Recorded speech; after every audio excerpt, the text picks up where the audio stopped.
요즘 따라 자꾸 기운이 없고 계단 오를 때 무의식적으로 난간을 잡게 되시죠? 쪼그려 앉았다가 일어날 때 힘들다 하시면서 뭔가에 짚고 일어나시고요. 나이 들어서 그렇다고 그냥 넘기셨다면 오늘 영상 꼭 끝까지 보셔야 합니다. 왜냐하면 이 모든 증상들이 사실은 단백질 부족으로 인한 근육 감소증의 신호일 수 있거든요. 오늘 이 영상을 끝까지 들으시면 계란보다 단백질이 더 많은 놀라운 음식 5가지와 3달 만에 활력을 되찾는 비밀 식단을 모두 알게 되실 겁니다. 안녕하세요. 저는 40년간 내과 진료를 해온 의사 이태호입니다. 올해 67세인 저도 지금 이 순간까지 현역으로 환자분들을 만나고 있습니다.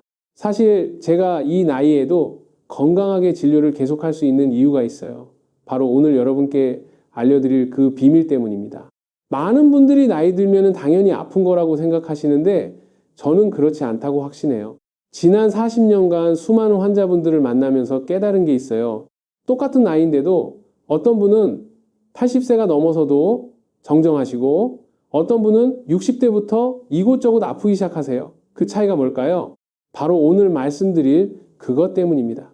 여러분, 혹시 이런 생각 해보신 적 있으세요? 내가 왜 이렇게 기력이 없을까? 예전 같지 않네. 그런데 병원에 가면 나이에 비해 건강하세요 라는 말만 듣고 돌아오시죠. 사실 이 모든 증상들 나이 탓이 아닙니다. 우리 몸에 꼭 필요한 그것이 부족해서입니다. 그게 바로 단백질이에요. 67세 현직 의사인 제가 매일 챙기는 계란보다 단백질이 더 많은 음식. 이걸 모르시면 매달 들어가는 병원비는 물론이고 자식들에게 짐만 되는 삶을 살게 될 수도 있습니다. 하지만 반대로 이것만 제대로 아시면 3달 만에 예전 같은 활력을 되찾을 수 있어요. 지금부터 알려드릴게요. 노후 건강은 단백질에서 시작됩니다. 그런데 여기서 진짜 중요한 건 대부분의 분들이 단백질에 대해 완전히 잘못 알고 계시다는 겁니다. 혹시 이런 적 없으셨나요? 아침에 일어나면 온몸이 뻐근하고 계단 오를 때 무의식적으로 난간을 잡게 되고 마트에서 장 보다가 중간에 쉬고 싶어지고 예전엔 거뜬했던 김장이 이제 너무 힘들고 나이 들어서 그렇지 뭐 하고 넘기셨죠. 그런데 정말 그럴까요? 이 모든 증상들의 진짜 원인은 근육 감소증 때문일 수 있어요. 근육 감소증이라는 말 들어보셨나요? 나이가 들면서 근육량이 줄어들고 근력이 약해지는 질환이에요. 우리 몸의 근육량은 30세부터 매년 1%씩 줄어들기 시작해요. 그런데 60세가 넘으면 이 속도가 더 빨라져서 매년 3%씩 줄어들어요. 10년이면 30%나 사라지는 거예요. 근육이 줄어들면 어떤 일이 생길까요? 첫째, 기초대사율이 떨어져서 조금만 먹어도 살이 찌고 쉽게 피곤해져요. 둘째, 균형 감각이 나빠져서 넘어지기 쉬워지고 한번 넘어지면 큰 부상으로 이어질 수 있어요. 셋째, 면역력이 떨어져서 감기도 자주 걸리고 회복도 느려져요. 가장 무서운 건 이런 악순환이에요. 근육이 줄어들면 피 활동이 줄어들고 피 더 근육이 줄어들고 피 더 약해지고 이렇게 반복되면서 결국 침대에서 일어나기도 힘든 상태가 될 수 있어요. 하지만 다행히 이 모든 건 예방할 수 있어요. 바로 충분한 단백질 섭취를 통해서 말이에요. 병원에서 절대 먼저 말 안 해주는 이야기가 있습니다. 왜냐하면 혈액검사나 엑스레이 같은 검사로는 근육 감소증이 잘 안 나타나거든요. 근육량을 정확히 측정하려면 별도의 검사가 필요한데 대부분의 병원에서는 이런 검사를 기본으로 하지 않아요. 그래서 여러분의 기력 없음, 허기짐, 밤에 취, 나는 것이 모두 근육 감소증의 초기 증상일 수 있는데도 나이에 비해 건강하다는 말만 듣고 돌아오시는 거예요. 아니, 의사 선생님, 저는 매일 계란도 먹고 고기도 먹는데요. 이렇게 말씀하시는 분들 정말 많으세요. 그런데 문제는 여기에 있습니다. 우리가 젊었을 때는 계란 하나, 고기 한 점이면 충분했어요. 하지만 60 넘어서도 똑같이 먹으면 될까요? 절대 안 됩니다. 왜냐하면 우리 몸의 단백질 흡수율이 나이가 들수록 급격히 떨어지거든요. 60대는 20대의 절반도 안 됩니다. 똑같이 먹어도 몸에 들어가는 건 절반도 안 된다는 뜻이에요. 그러면 어떻게 해야 할까요? 2배로 먹어야 할까요? 그것도 아닙니다. 더 똑똑하게 먹어야 해요. 그런데 여기서 더 충격적인 사실이 있어요. 우리가 지금까지 단백질이라고 믿고 먹어왔던 것들이 사실은 효율이 떨어진다는 겁니다. 예를 들어 볼게요. 여러분 아침에 계란 하나 드시고 오늘 단백질 챙겼다 하고 안심하시는 분들 많으시죠? 그런데 계란 하나에 들어있는 단백질이 얼마나 될까요? 고작 6g이에요. 우리 나이에 필요한 하루 단백질량이 50g에서 60g인데 계란 하나로는 10분의 1도 안 되는 거예요. 그럼 계란을 10개씩 먹어야 하나요? 그것도 아니에요. 콜레스테롤도 걱정되고 무엇보다 우리 위장이 견딜 수가 없어요. 그래서 더 똑똑한 방법이 필요한 거예요. 또 다른 예를 들어 볼게요. 고기를 드시는 분들도 마찬가지예요. 나는 고기도 먹고 있는데 라고 하시지만 실제로는 얼마나 드시나요? 손바닥 크기 정도? 그것도 일주일에 몇 번이나 드시나요? 게다가 나이가 들면 고기가 잘 안 넘어가시죠? 씹기도 힘들고 소화도 잘 안 되고요. 이런 생각 해보신 적 있으시죠? 나는 매일 계란도 먹고 고기도 먹는데 왜 이럴까? 옆집 할머니는 나보다 나이 많은데 왜 더 건강해 보이지? 병원에서는 별 이상 없다는데 그 이유를 지금부터 정확히 알려드릴게요. 첫 번째, 위산 부족입니다. 나이가 들면서 위산 분비가 현저히 줄어들어요. 위산이 부족하면 단백질이 제대로 분해가 안 됩니다. 아무리 좋은 단백질을 먹어도 소화가 안 되면 그냥 빠져나가고 근육으로 가지 못해요. 혹시 요즘 소화가 예전 같지 않다고 느끼신 적 있으세요? 그게 바로 이 때문입니다. 두 번째, 흡수율 저하입니다. 우리 몸이 단백질을 근육으로 바꾸는 능력이 젊을 때보다 현저히 떨어져요. 의학용어로는 동화작용 저항성이라고 하는데 쉽게 말해서 먹어도 근육이 안 만들어진다는 뜻입니다.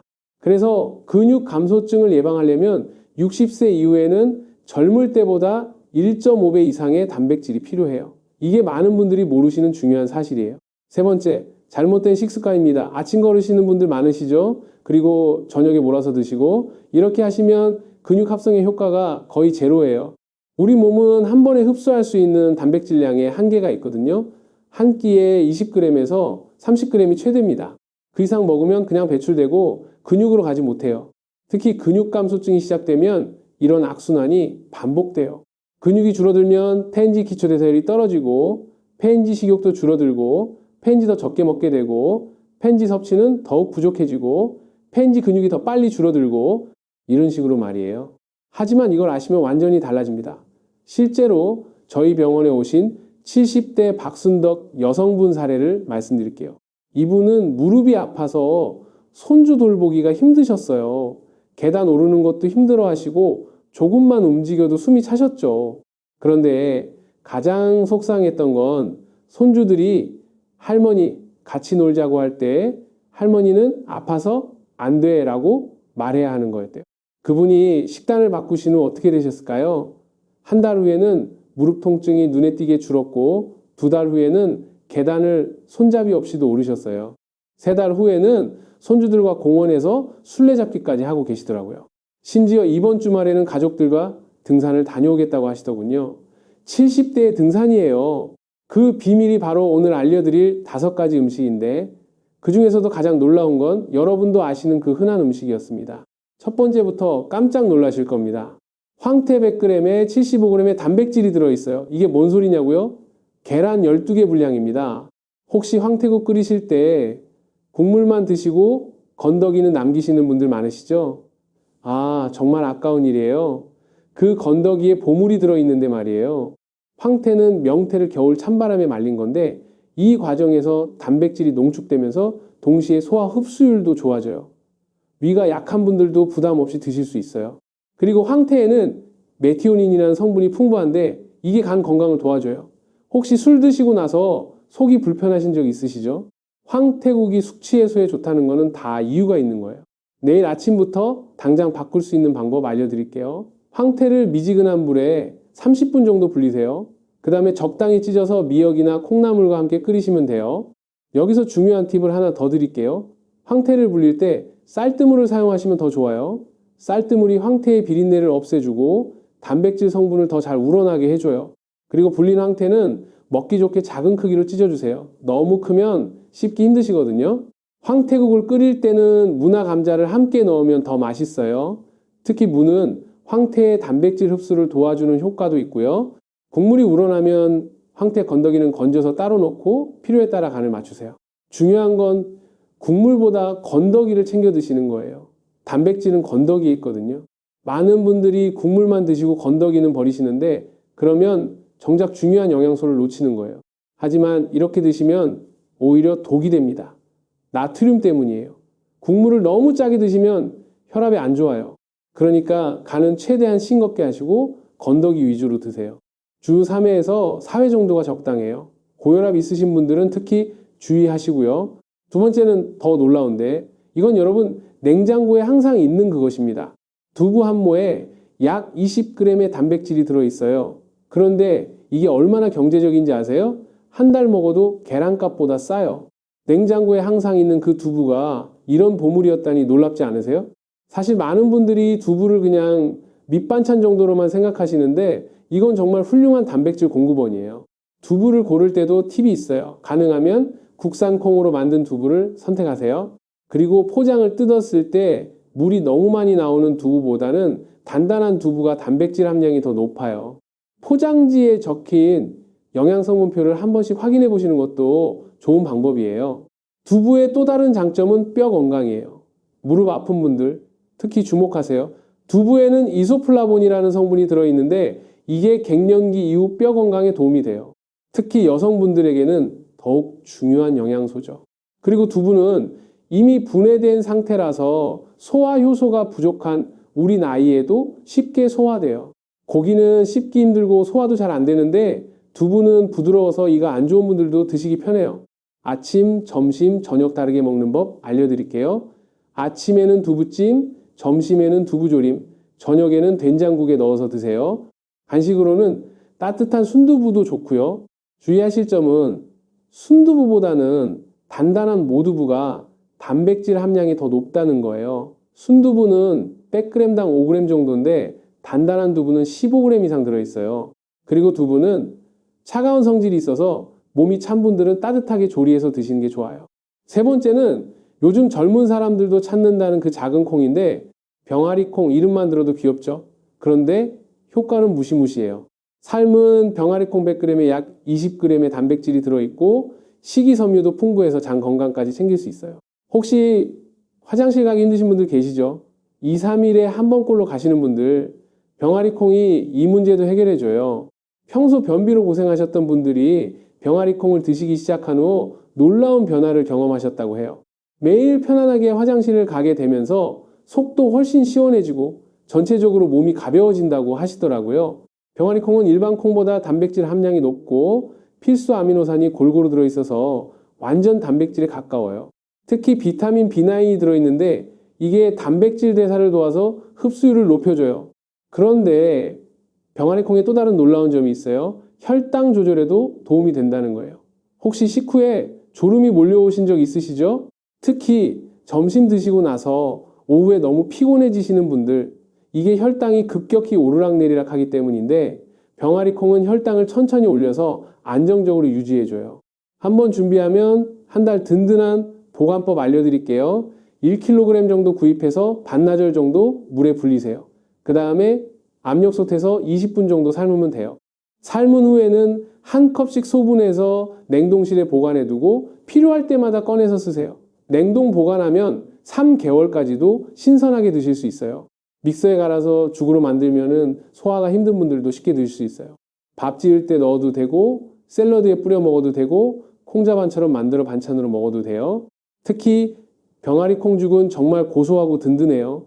물이나 육수에 삶은 병아리 콩과 쌀을 함께 넣고 끓이면 되는데 소화도 잘 되고 포만감도 오래 지속돼요. 위가 약한 분들에게도 부담이 없고요. 혹시 복부에 가스가 찰 수 있으니까 처음엔 하루 한 큰술 정도로 시작하세요. 일주일 정도 몸이 적응하면 조금씩 양을 늘려가시면 돼요. 충분히 불리고 오래 삶을수록 소화가 더 잘 돼요.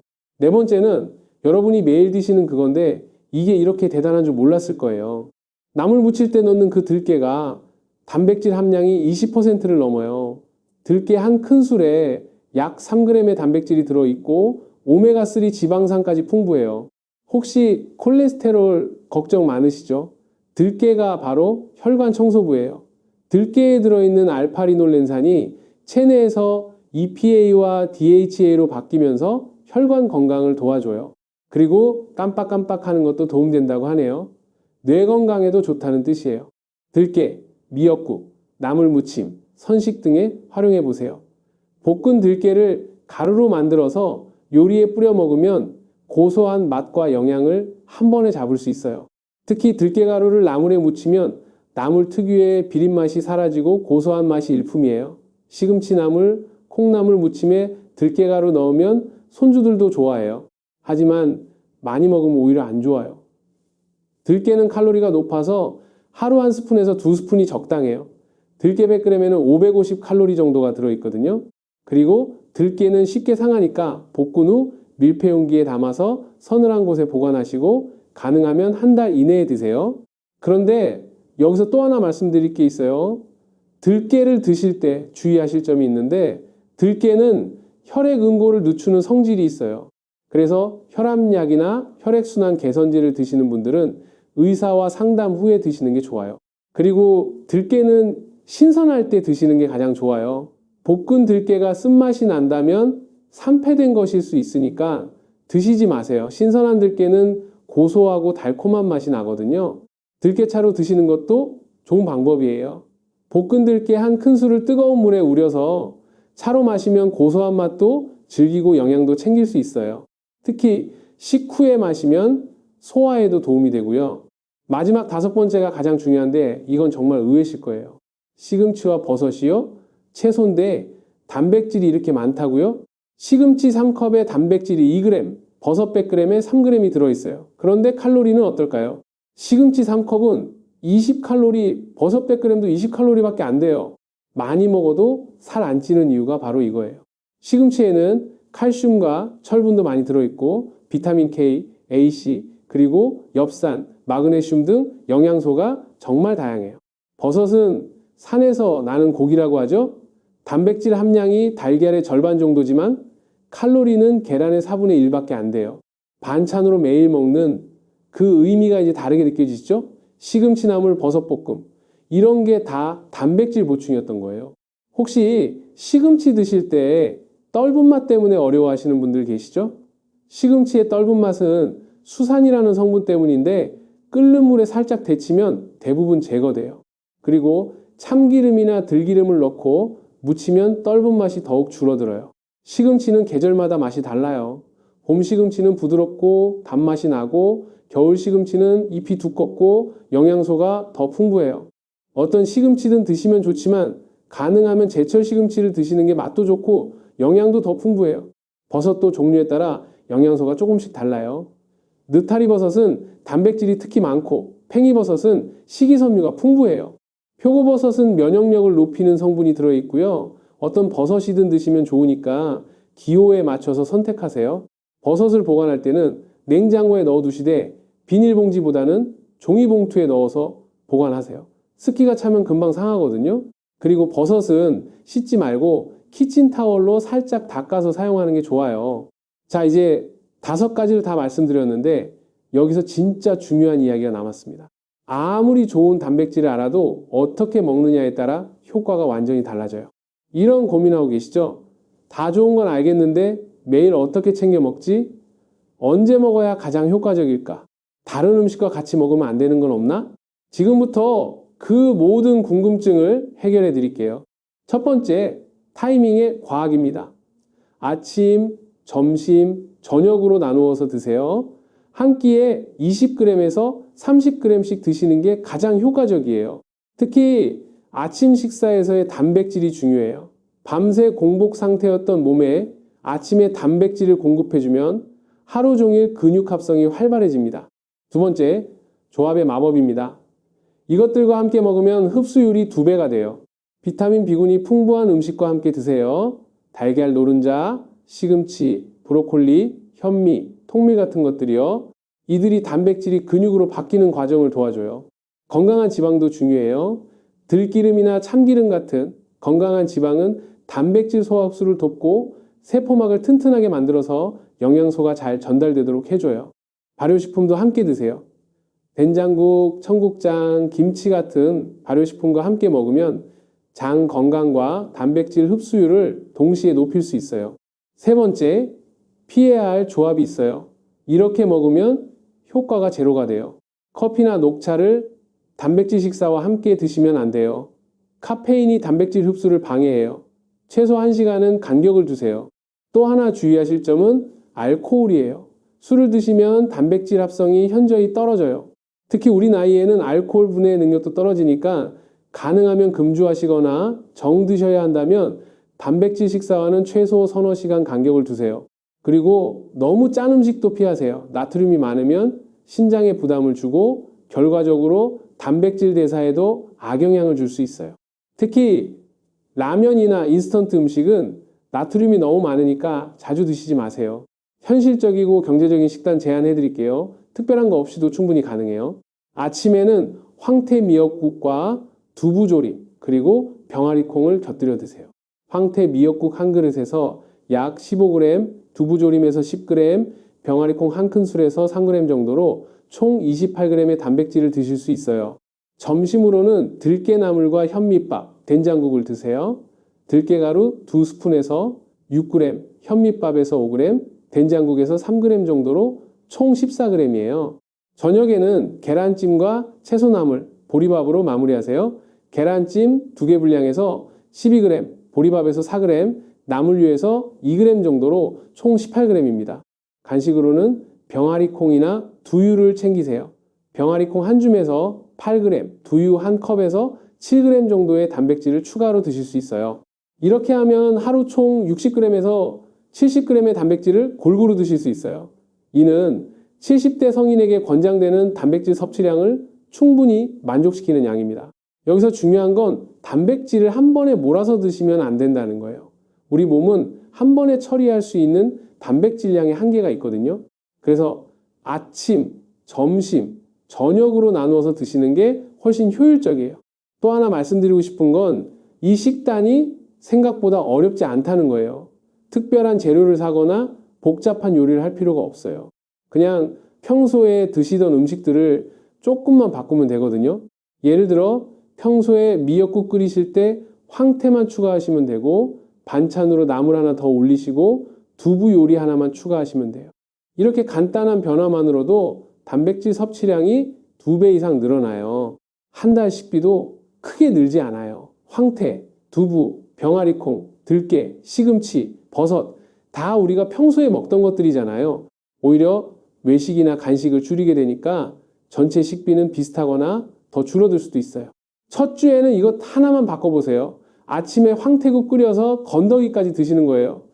그것만으로도 하루 단백질 섭취량이 크게 늘어날 거예요. 두 번째 주에는 여기에 이것 하나 더 추가하세요. 점심이나 저녁에 두부 반찬을 하나씩 넣는 거예요. 세 번째 주에는 병아리콩을 준비해서 밥에 넣거나 간식으로 드세요. 네 번째 주에는 나물 무칠 때 들깨가루를 넣고 시금치나 버섯 반찬을 하나씩 추가하세요. 한 달 후에는 이 정도면 완전히 달라질 겁니다. 기력도 생기고 잠도 잘 자고 소화도 잘 되고 무엇보다 활력이 넘칠 거예요. 그런데 여기서 한 가지 더 중요한 말씀을 드릴게요. 단백질 섭취와 함께 적당한 운동도 병행하시면 효과가 배가 돼요. 거창한 운동이 아니어도 돼요. 하루 30분 정도 산책하시거나 집에서 간단한 스트레칭만 하셔도 충분해요. 특히 식후 10분 정도 가벼운 산책을 하시면 소화에도 도움이 되고 혈당 조절에도 좋아요. 그리고 근육을 조금이라도 사용하면 단백질이 근육으로 가는 비율이 높아져요. 또 하나 강조하고 싶은 건 물 섭취예요. 단백질을 대사하는 과정에서 물이 많이 필요해요. 하루에 8잔 정도 조금씩 자주 마시세요. 한 번에 많이 마시는 것보다는 조금씩 자주 마시는 게 좋아요. 마지막으로 가장 중요한 말씀을 드리겠습니다. 이런 상상해 보세요. 내년 이맘때 손주들과 신나게 뛰어다니는 나, 계단 오를 때 숨 안 차는 나, 아침에 일어나면 개운한 나, 병원 덜 가는 나. 이 모든 게 단지 식단 하나 바꾸는 것으로 가능해요. 단백질은 얼마나 먹느냐보다 어떻게, 언제, 무엇과 함께 먹느냐가 더 중요합니다. 특히 60세 이후에는 근육이 줄고 체력이 떨어지며 허리나 무릎 통증이 이유 없이 시작되죠.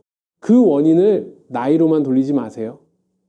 혹시 내 식단에 단백질이 빠진 건 아닌지 꼭 점검해 보세요. 하루라도 빨리 시작하셔야 합니다. 우리 몸은 생각보다 훨씬 더 회복력이 뛰어나거든요. 오늘 당장 거창한 것을 바꿀 필요는 없어요. 오늘 저녁 식사부터 하나만 바꿔보시면 어떨까요? 황태 한 줄, 두부 반, 모, 병아리콩 한 줌. 그게 근육과 면역력을 지키는 가장 쉬운 실천일 수 있습니다. 지금 시작하면 내년 이맘때 어떤 삶을 살고 있을까요? 절대 늦지 않았습니다. 이런 건강 정보 놓치지 않으시려면 구독 한번 눌러주세요. 꼭 도움드릴게요. 그리고 어떤 음식부터 시작하실 건지 댓글로 알려주세요. 여러분의 건강한 변화를 응원하겠습니다. 다음 영상에서는 단백질 보충제를 먹고도 효과가 없는 진짜 이유에 대해 말씀드리겠습니다. 보충제 드시는 분들이라면 꼭 보셔야 할 내용이에요. 여러분은 오늘 어떤 한 가지를 바꿔보시겠습니까? 이 작은 변화가 여러분의 100세 건강을 위한 첫 걸음이 될 것입니다. 감사합니다.